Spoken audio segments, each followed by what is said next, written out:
got involved in clinical research fairly early on. Healthcare research. Clinical trial. From the trial, we could learn valuable information. Entering as many trials as I can, because I know that they not only can help me, but they can help, the general population as well.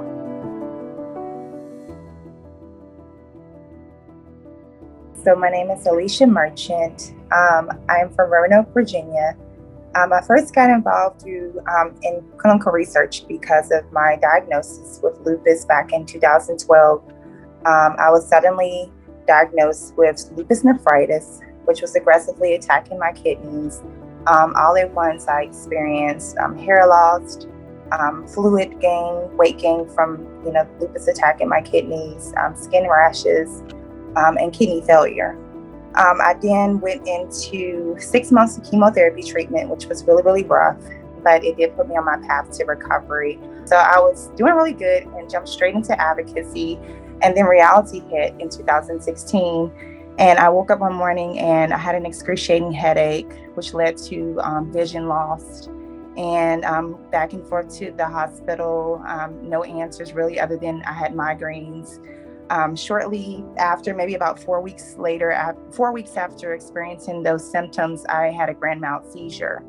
After that, I was diagnosed with pseudotumor. And so I started doing my own research on pseudotumor, and I realized that I didn't fit the criteria of an individual to have the disease. And so I reached out on PatientsLikeMe and other online support groups to people who had pseudotumor. And I was just like, hey guys, I'm Alyshia, I have pseudotumor. Have any of you ever had a seizure? And everybody was like, no. And so at that point, I dug deeper into my own healthcare. I started being my own advocate, talking more to my doctors and participating in my own research. And we ended up finding out that the pseudotumor developed secondary to lupus. And at that point, I realized that doctors are amazing, but they need our help also.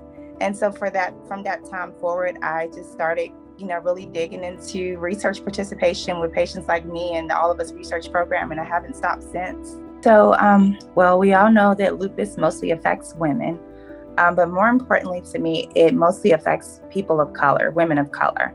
And so when I learned about the lack of participation from African Americans in research studies, it was very disheartening to me, because at that point I was just like, wow, if we're never going to get the answers that we truly need if we are not participating, in these studies, if we are not being counted.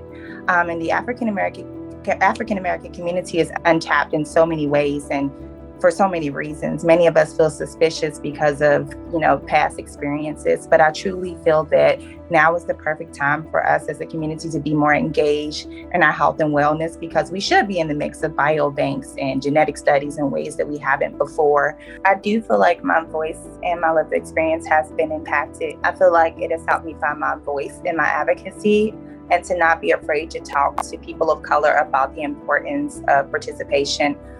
That's one of the reasons that I jumped into advocacy. I wanted to make a real change in the world, and I feel like I'm doing my part. I'm not afraid now to say, hey, look at me, I'm doing this and I'm okay. And if I can do it, then you can do it too. I would say to someone who's nervous that it's okay. I understand your fears and your frustration, but I'm a huge believer in purpose. And I don't believe that we go through things so that we can keep them to ourselves. I believe that we go through things so that we can reach back and help pull others out of their dark seasons. And so there's so much healing in helping others.